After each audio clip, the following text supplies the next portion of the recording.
Sa ating mga nagbabagang balita, Wow.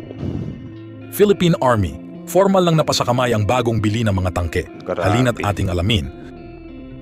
Makikita sa imahe ang bagong bili ng mga tangke, kung saan ang mga general ng Philippine Army. So, kumusta mga kanoise? Welcome back sa ating YouTube channel. So, update na naman tayo patungkol sa mga pandigma natin, bansang Pilipinas. So, mula kay Top Pick.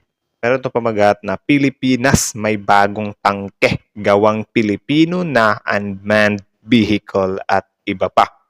So, yan yung panonoorin at bibigyan natin ng reaction. Tapos yun, tignan natin itong actual video ng mga tanking ito. Tignan natin kung gaano kalakas, gaano kalupet, or gaano nga ba kadami yung na-acquire. So, again, mula kay Top Pick, supportahan nyo yan. Original video link nasa description box below. Tapos, syempre, kung trip nyo naman na maganda yung reaction video, may kasama kami na huwag nyo na rin kalimutan supportahan yung YouTube channel natin, Filipino SE. Like, comment, share, and subscribe. So, di na natin ito patatagalin pa. Baka agawin pa ng China. Again, ang title ng video ito, Pilipinas may bagong tangke gawang Pilipino na unmanned vehicle at iba pa. Start. Sa ating mga nagbabagang balita, Wow. Philippine Army, formal lang napasakamay ang bagong bili ng mga tangke. Grabe. Halina't ating alamin. Makikita sa imahe ang bagong bili ng mga tangke, kung saan ang mga general ng Philippine Army na sina Commanding General Lieutenant General Roy Galido Yun. at Major General Facundo Palafox IV. Kasama rin ang mga executives ng Israeli Defense Company na Elbit Systems. Ang mga nasabing opisyal ng Philippine Army at iba pang mga delegado pati na rin ang manufacturer ng mga armored vehicles ay pinangunahan Ang aangas Matitibay din kaya ito, men. ng handover ceremony para sa mga nabiling ASCOD 2 tanks at 6x6 armored personnel carriers. Ang nasabing handover ceremony ay isinagawa sa Armored Division's headquarters sa Camp O'Donnell sa Tarlac Province.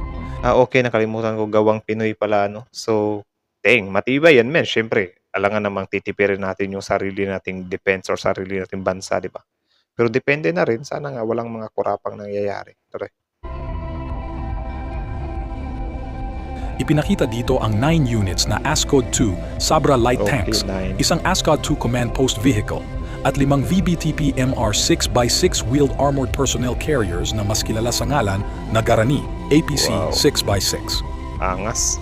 Ang bagong Sabra light tanks na binili ng Philippine Army ay unang namataan noong October 26, 2023 sa Subic Bay Port at Grabe, ang angas, ikinarga sa malaking truck. Tapos, meron pang cover, tank cover.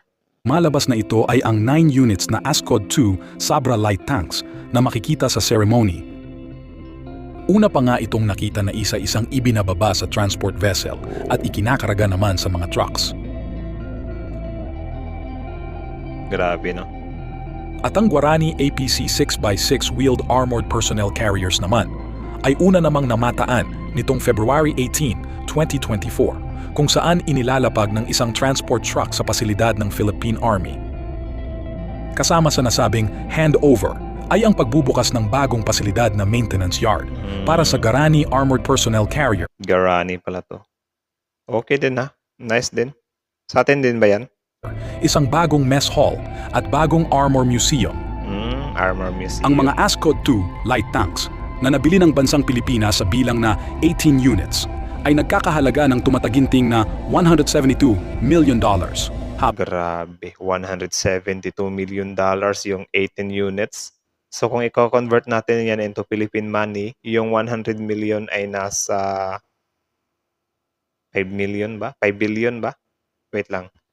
1 million is 50 million. Uy, ang mahal, min. Kung yung 1 million is equivalent to 50 million pesos, tapos 172 million US dollar, ang mahal pala nung 18 units na yun, min. Billions? Billions ba? Tama ba? Compute nyo nga. Wala akong calculate Ang Garani 6x6 APC naman ay nagkakahalaga ng higit kumulang $46 million para sa 28 units. Grabe. Dami, min. Yung Garani, 28 units. So, 28 plus 18, 8 plus 8, 16, 30, 46 lahat. Marami din. Ang mga nasabing mga tangke ay kapwa nakuha sa ilalim ng government-to-government package kung saan ang kontrata para sa pagbili nito ay napanalunan ng Elbit Systems bilang manufacturer at producer, kasama na rin dito ang pagde-deliver sa Pilipinas. Okay. Parang bidding ba? Included din sa kabuuang kontrata ang pagkakaroon ng mga simulator, maintenance facility at iba pang equipments na sa ngayon ay makikitang nagagamit na ng Philippine Army. Isa na nga dito ang ASCOD-2 Light Tank Simulator. Wow. Sa kabila ng inaugurasyon ng pagdating ng Ang angas. May pa-blessings din pala to, men. Ako yung motorsiklo ko, never pang napa-blessing sa pare.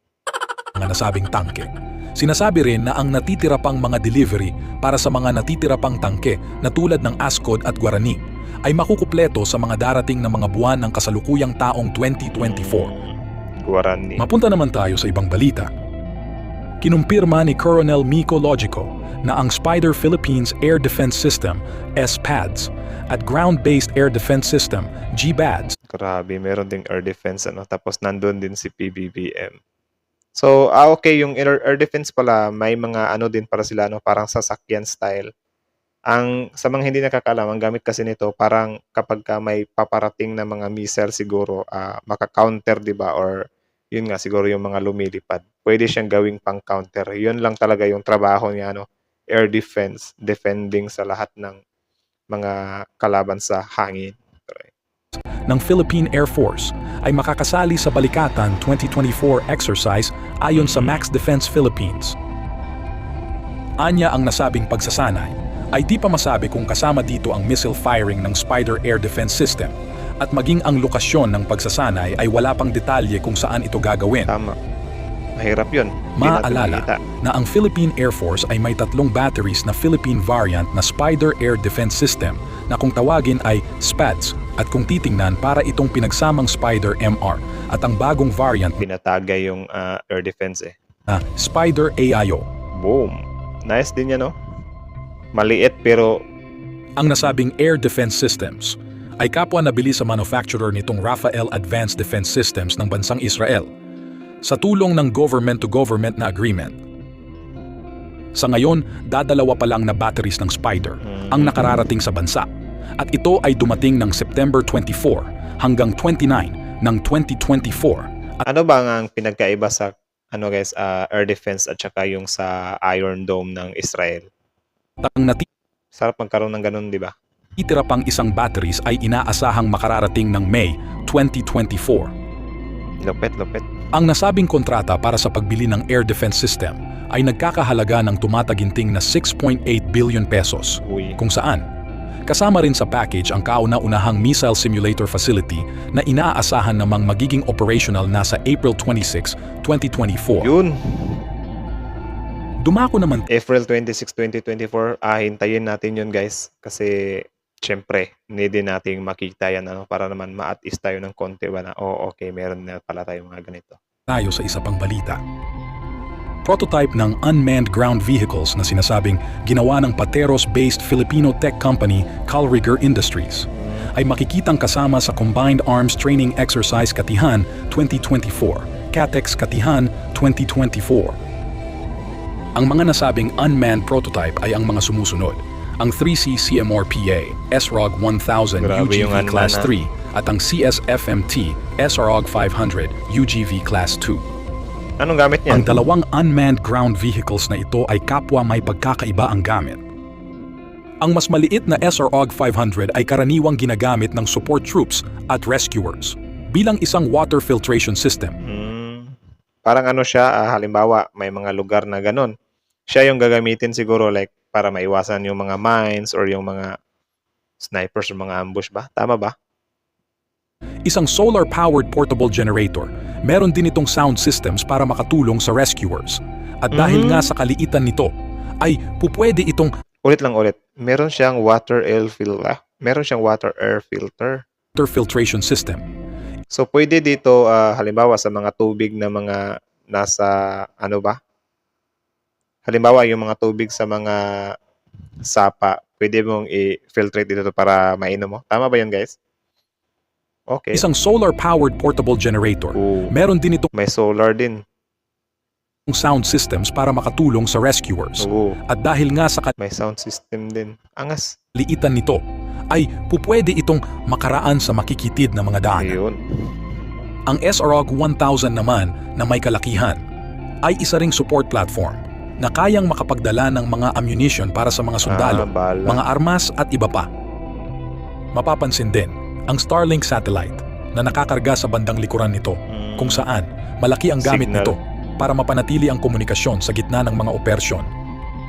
Grabe, Starlink satellite. Alam niyo yung Starlink ay isa yan sa popular ngayon or usap-usapan talaga kasi sobrang lakas daw talaga ng signal niyan. Tapos, yun, meron din siyang solar at kargahan din pala siya ng mga bala at armas. Ano. Ayos, ayos. Kung inyong mapapansin, Maliit na tangke. unti-unti nang nagbubunga ang ilan sa ating mga pinapangarap na military equipments Yun. para sa modernization ng hukbong sandatahan. Goods. At naway, ang mga proyektong ito ay patuloy na dumami pa Yun. kung saan ay magsimbolo ito ng pagiging matatag at pag-unlad ng ating pambansang militar. Yun. Shoutouts. Ulit. Matatag at pag-unlad ng ating pambansang militar. Yun. Maraming salamat sa mga kasundaluhan natin at saka sa nagpapaganda talaga ng depensa natin. So topic. So yun lang topic, suportahan nyo yan. Original video link nasa description box below. Tapos syempre subscribe nyo na rin yan kung gusto nyo maging updated sa mga ganitong depensa ng Pilipinas nating mahal. Tapos, syempre, bago nyo iwan yung channel natin, huwag nyo na kalimutan i-subscribe. I-click ang notification bell at mag-iwan ng like sa video ito.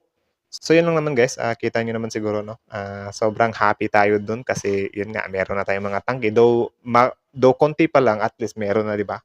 Grabe, 18 units worth $176 million. Ang mahal nun, men. Tapos, meron din tayong 28 na Guanaji. Ata yun, Guanaji. Marami na rin yun. So, mga 46 na yun. Tapos, kahit mga maliliit pala na tangke, yung nagdadala ng mga bala at armas, ayos yun. Tapos, yung isa naman, merong water filtration. Tapos, may solar at speaker. Ang angas din nun, men. Sobrang nakakaano lang din kasi, syempre, mga Pinoy-made din to. Sana nga, dagdagan pa natin yung mga trabahante or supportahan talaga natin yung mga worker or mga inventor or may inventor ba mga tawag dyan guys? Yung mga gumagawa ng ganyan ba? Like, bigyan sila ng napakaraming incentives para mas lalo silang ganahan gumawa ng mga kagamitang pandigma natin, di ba? Bigyan sila ng mga ganyan, mga incentives, parangalan talaga sila or bayaran talaga yung nila, skills nila, di ba? Para sa atin din naman yun, mas makakasave tayo kapag Pinoy-made yung mga gagamitin nating pandigma, di ba? Tapos syempre, kung may mga budget din, syempre, kuha din tayo sa ibang bansa yung mga super automatics nila, di ba? Para naman, advance din tayo kahit konti. So, yun lang naman, good news to. Sobrang gandang balita nito, men. Kita nyo naman kung gaano kalulupet yung mga defensang yon, yung mga tanking yon. Kita nyo naman. Kayo, ano masasabi nyo? Grabe, 6.8 billion pesos, men. Kaya din pala mahirap din siyang kasi billion din talaga yung halaga niya. Pero yun nga, sana paglaanan talaga kasi para sa atin din naman yan, men. Pamprotekta natin laban sa mga bansang mananakop if ever meron, di ba? So yun lang naman. Kayo, ano masasabi nyo dito? Comment down below. Pag-usapan natin yan sa comment section. So that's it, Filipinoise. See you on our reaction. So that's it, Filipinoise. See you on our next reaction video topic. Tapos Filipinoise. So thank you so much.